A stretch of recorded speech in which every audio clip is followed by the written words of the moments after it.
Sejarah telah mengabadikannya pada masa kejadian yang penuh dengan siksaan, kesyahidan yang datang melalui jalan panjang, baik itu kesabaran, ketabahan, dan kekuatan iman, kesyahidan yang mendahului semua orang yang datang setelahnya dalam kafilah para syuhada. Dan dia adalah syahidah pertama pada awal berdakwah. Dia adalah Sumayyah binti Al-Hoyat. Ia adalah syahidah wanita pertama dalam Islam. Sumayyah binti Hoyat, suaminya adalah Yasair bin Al-Amir dan putranya Ammar bin Yasir. Dia adalah istri dan juga sebagai ibu dalam keluarga yang baik. Rasulullah memberinya kabar gembira tentang surga untuknya karena beliau melihat kesabaran dan kekuatan tekadnya. Tetapi sebelum itu, pernikahan Sumayyah dengan suaminya Yasir bin Amir mempunyai kisah yang sudah diriwayatkan. Di dalamnya takdir berperan dalam menyatukan keluarga ini. Yasir bin Amir Al-Kinani pergi untuk kembali ke suku asalnya di Yaman. Dia pergi bersama dua saudara laki-lakinya, Al-Harits dan Malik dari Yaman untuk mencari seorang saudara yang hilang. Karena ia meninggalkan sukunya dan kemudian tidak ada kabar tentang dia, dan mereka berkeliling cakrawala untuk mencarinya. Kemudian mereka menuju ke Mekah Al-Mukarramah. Karena pada waktu itu adalah tempat pertemuan semua orang Arab dalam perjalanan untuk berdagang dan menempuh jalan yang panjang, serta musim haji dan ritualnya. Setelah pencarian dan penyelidikan yang panjang, ketiga bersaudara itu tidak dapat menemukan saudara mereka yang hilang. Tetapi mereka juga harus memperhitungkan ketika mereka kehilangan saudara yang lain juga. Karena Yasir telah menitipkan kepada kedua saudaranya dan memutuskan untuk tinggal di Mekah. Tetapi karena Yasir tidak memiliki suku untuk membelanya, melindunginya, dan mencegah dari suku yang lain dari kaum Quraisy, dia pun berlindung di Bani Makhzam, bersekutu dengan Abu Hudzaifah ibn Al-Mughirah dan mengabdikan diri padanya. Sumayyah binti Hoyat merupakan budak Abu Hudzaifah. Ia memiliki putra bernama Ammar yang merupakan anak soleh yang memperjuangkan agama Allah. Pada suatu ketika, begitu datang Nabi Muhammad SAW membawa agama Allah Subhanahu wa Ta'ala, Ammar bin Yasir lalu memeluk agama Islam. Ia berkata, "Aku bersaksi bahwa tidak ada Tuhan selain Allah, dan aku bersaksi bahwasanya Muhammad adalah utusan Allah." Ammar lalu mengajak ibu dan ayahnya untuk memeluk agama Islam, hingga akhirnya keluarga kecil itu menjadi pengikut Nabi Muhammad SAW. Kabar keislaman keluarga Yasir ini didengar Bani Makhzum. Mereka murka karena merasa dikhianati dan bersumpah untuk membunuh keluarga Yasir, kecuali apabila mereka kembali menyembah berhala. Mulailah Bani Makhzum menghujani keluarga Yasir dengan berbagai siksaan. Mulai dari dipanggang di bawah terik matahari di tengah-tengah gurun tanpa diberikan air sedikit pun, hingga mereka dicambuk berkali-kali. Siksaan tersebut dilakukan berulang kali setiap harinya. Suatu ketika Rasulullah SAW melewati mereka yang tengah disiksa. Ia merasa iba, namun tidak memiliki kekuatan untuk menolong keluarga tersebut. "Bersabarlah, wahai keluarga Yasir.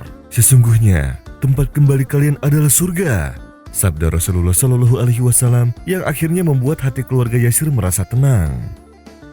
Kelemahan keluarga Yasir dan istrinya yang sudah menua tidak menghalangi kaum musyrik Quraisy untuk terus menyiksa mereka sampai mereka murtad dan mengingkari agama Nabi Muhammad. Keutamaan dalam kesabaran menjadikan nilai dan gelar iman yang teguh dan gigih yang tidak bisa digoyahkan oleh siapapun. Yasir bin Amir menjadi pemimpin kafilah para syuhada dalam Islam. Lalu ia meninggal karena kesakitan, kehausan, dan kelaparan di pohon tempat dia disalib. Istri Yasir, yaitu Sumayyah binti Hoyat, merupakan sahabat yang agung. Tidak kalah tegar dan teguh dari suaminya karena iman memenuhi isi hatinya dengan kemuliaannya. Dan dialah yang menjalani hidupnya sebagai budak perempuan yang tak berdaya. Abu Jahal selalu menggunakan bentuk siksaan dan penindasan yang paling kejam yang ditimpalkan padanya, agar Sumayyah tidak percaya pada agama Muhammad. Tetapi Sumayyah menolak untuk memenuhi tujuannya dan dengan kekuatan serta tekad, ia tetap tegar terhadap apa yang ia dapati dari penghinaan menjijikan terhadap dirinya. Pada suatu kesempatan, dia tidak dapat menerima hinaan Abu Jahal terhadapnya saat dia disiksa. Jadi, dia meludahi wajahnya sebagai pembalasan atas martabatnya. Abu Jahal menjadi marah dan mengamuk, lalu ia mengambil tombak dan menusuk jantungnya. Nafas dan jiwanya yang murni meluap dan akhirnya ia wafat menghadap kepada Sang Maha Pencipta. Dan dengan demikian, ia menjadi wanita syahidah pertama dalam Islam. Pesan hidayah dan tauhid terus berlanjut. Maka kaum muslimin berhijrah bersama Nabi Muhammad SAW ke Madinah untuk membentuk kedaulatan mereka. Kejadian itu pada tahun kedua Hijriah, ketika Perang Besar Badar sedang berlangsung.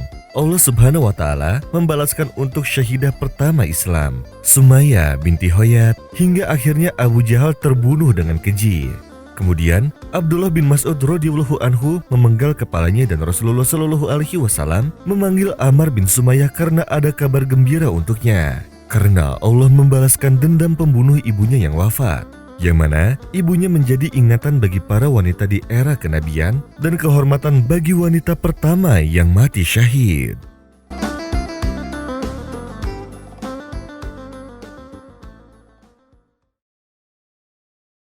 Ada sebuah kisah tentang seorang perempuan yang berbudi luhur yang sempat menerangi rumah tangga harmonis baginda Nabi Muhammad SAW, bagaikan bintang yang benderang. Namun tidak berlangsung lama, kisah tersebut hilang dan tidak menyisihkan sedikit pun kabar tentangnya. Sebuah kisah tentang seorang perempuan yang menyandang gelar Ummatain, yaitu ibunya kaum muslimin dan orang-orang miskin. Beliau bernama Sayyidah Zainab binti Huzaimah bin Haris bin Abdul Manaf bin Hilal bin Amir bin Sa'sya'ah. Beliau termasuk salah satu istri para syuhada perang yang dicukupkan langsung kehidupan kesehariannya oleh baginda Nabi Shallallahu alaihi wasallam, serta dihibur atas kehilangan suaminya karena peperangan.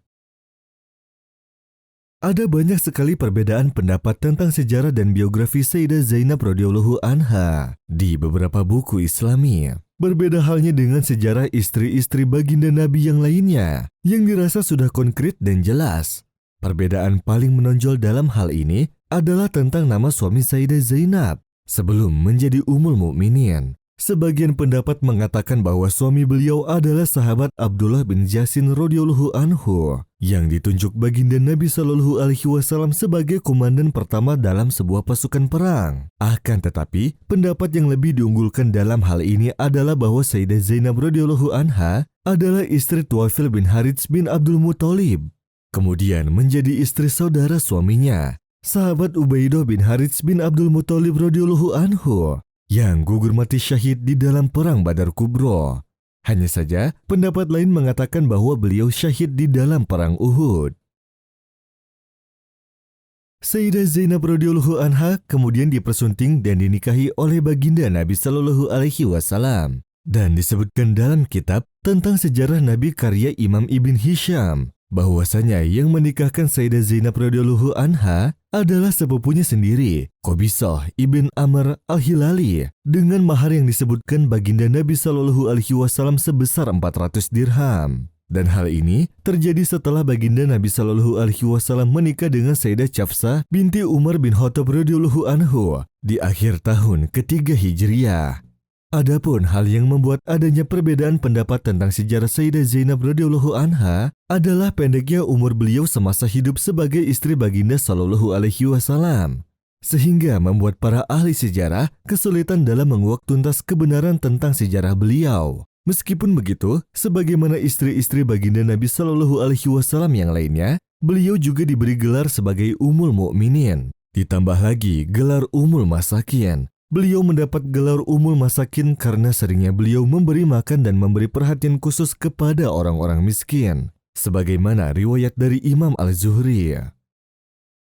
Nabi Muhammad SAW menikah dengan Sayyidah Zainab radhiyallahu anha yang dijuluki Ummul Masakin. Beliau diberi gelar tersebut karena beliau sering memberi makan orang-orang miskin.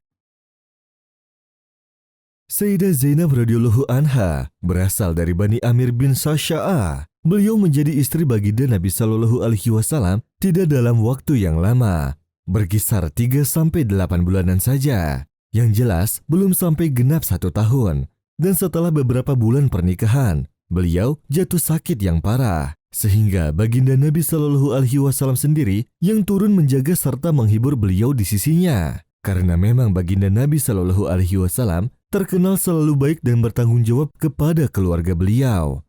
Sayyidah Zainab radhiyallahu anha tetap dalam keadaan sakit, sedangkan baginda Nabi Shallallahu alaihi wasallam selalu berada di sisinya, Sehingga Allah Subhanahu wa Ta'ala mentakdirkan beliau meninggal di sisi baginda Nabi Shallallahu Alaihi Wasallam. Sayyidah Zainab radhiyallahu anha meninggal di usia yang masih terbilang muda, yaitu berumur 30 tahun, dan menjadi satu-satunya istri baginda Nabi Shallallahu Alaihi Wasallam yang meninggal semasa hidup baginda Nabi Shallallahu Alaihi Wasallam setelah Sayyidah Khadijah binti Khuwailid radhiyallahu anha, dan beliau dikebumikan di pemakaman Baqi yang terletak di kota Madinah Munawwarah.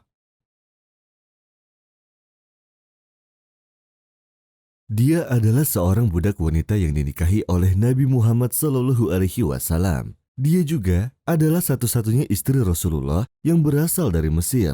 Kedatangannya dari Mesir ke Madinah merupakan hadiah dari penguasa Mesir Muqawqis. Pada saat itu, Rasulullah mengirim surat melalui Hatib bin Balta'ah yang menyuruhkan kepada Raja Mesir tersebut untuk memeluk agama Islam, yang mana pesan tersebut bertulis dengan menyebut nama Allah yang Maha Pengasih lagi Maha Penyayang. Dari Muhammad bin Abdullah untuk Al-Muqawqis, aku mengajakmu untuk menyebarkan Islam. Peluklah Islam, maka kamu akan selamat. Allah akan memberi pahala kepadamu 2 kali lipat. Jika kamu berpaling, maka kamu adalah orang-orang yang berdosa. Raja Muqawqis menerima kedatangan Hatib dengan baik, namun dia menolak ajakan Rasulullah untuk memeluk agama Islam. Ketika Hatib kembali ke Yastrib, Muqawqis memberi banyak hadiah untuk Rasulullah. Ada keledai dan kuda putih, pakaian pilihan, serta kerajinan dari Mesir.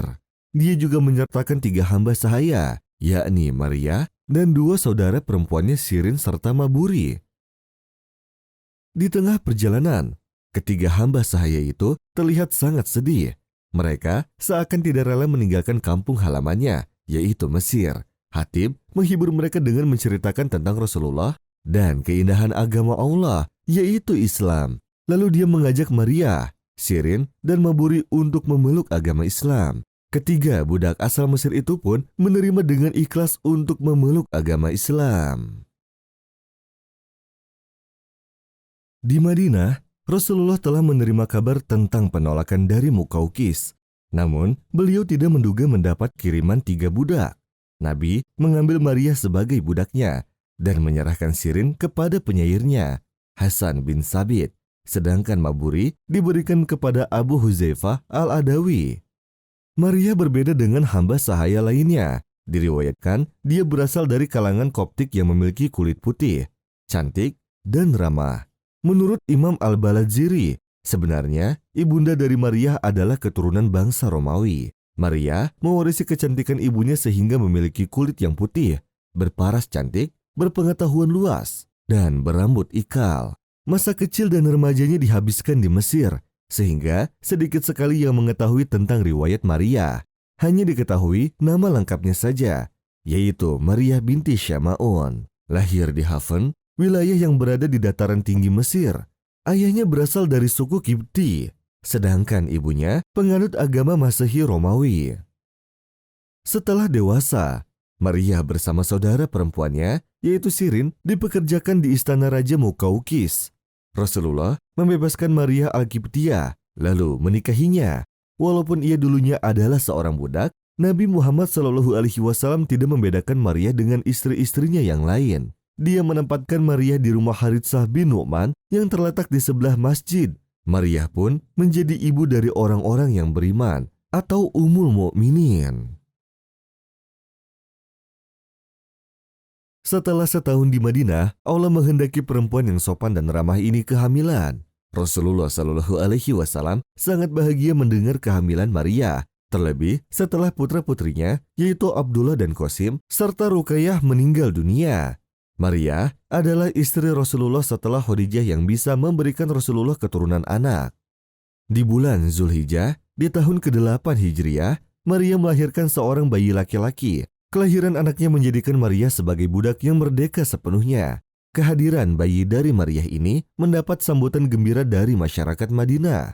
Pada hari ke-7, Rasulullah mengakikahkan anak laki-lakinya dengan menyembelih 2 ekor domba besar, lalu mencukur rambut dan bersedekah kepada orang miskin dengan harta senilai perak sesuai dengan timbangan rambut si bayi yang telah dicukur. Selanjutnya, Nabi Muhammad mengubur potongan rambut anaknya dan menamai bayinya dengan nama yang indah. Rasulullah Shallallahu Alaihi Wasallam memberi anak laki-lakinya dengan nama Ibrahim bin Muhammad. Harapannya kelak, Ibrahim kecil mendapat berkah sebagaimana nama bapak para nabi, yaitu Nabi Ibrahim alaihi salam. Ibrahim kecil disusui oleh seorang istri tukang pandai besi bernama Abu Saif yang tinggal di perbukitan Madinah. Namun, ketika Ibrahim kecil berusia 19 bulan, ia jatuh sakit. Kondisi ini membuat Rasulullah Shallallahu Alaihi Wasallam dan Maria sedih. Maria ditemani saudara perempuannya Sirin menunggui Ibrahim yang kondisinya semakin parah. Nabi Muhammad Shallallahu Alaihi Wasallam bersabda, "Kami tidak dapat menolongmu dari kehendak Allah, wahai Ibrahim." Tanpa disadari, Rasulullah yang ditemani Abdurrahman bin Auf menangis bercucuran air mata. Kondisinya semakin parah dan atas kehendaknya Ibrahim kecil pun meninggal dunia. Rasulullah Shallallahu Alaihi Wasallam kembali bersabda, "Wahai Ibrahim, seandainya ini bukan perintah yang hak, janji yang benar, dan masa akhir kita yang menyusuli masa awal kita, niscaya kami akan merasa sedih atas kematianmu lebih dari ini. Kami semua merasa sedih. Wahai Ibrahim, mata kami menangis, hati kami bersedih, dan kami tidak akan mengucapkan sesuatu yang menyebabkan murka Allah." Begitulah ungkapan kesedihan Rasulullah Shallallahu Alaihi Wasallam yang menghadapi kepergian putranya yang dicintainya. Walaupun perasaannya sangat sedih, beliau tidak meratapi, apalagi berteriak mengucapkan kata-kata yang berlebihan. Menangis adalah bukti kasih sayang, sedangkan teriakan itu dari setan. Hal ini sebagai contoh bagi umatnya ketika menghadapi musibah. Walaupun demikian berat, namun tetap tidak berlebihan. Rasulullah mengurus sendiri jenazah Ibrahim dan mensolatinya dengan takbir 4 kali. Ibrahim dimakamkan di Baqi bertepatan dengan terjadinya gerhana matahari. Orang-orang pun lalu menghubungkan kematian Ibrahim dengan gerhana. Namun, Rasulullah meluruskan, gerhana bulan dan matahari tidak terjadi karena kematian atau hidupnya seseorang. Setelah Rasulullah wafat, Maria hidup menyendiri. Setelah kematian anaknya Ibrahim dan Rasulullah, beliau menghabiskan hidupnya dengan beribadah. Maria wafat 5 tahun setelah wafatnya Rasulullah Shallallahu Alaihi Wasallam, yaitu bulan Muharram di tahun ke-46 Hijriah. Pada saat itu adalah masa kekhalifahan Umar bin Khattab. Khalifah Umar juga yang mensolati jenazah istri Rasulullah tersebut. Kemudian jasad Maria pun dimakamkan di Baqi.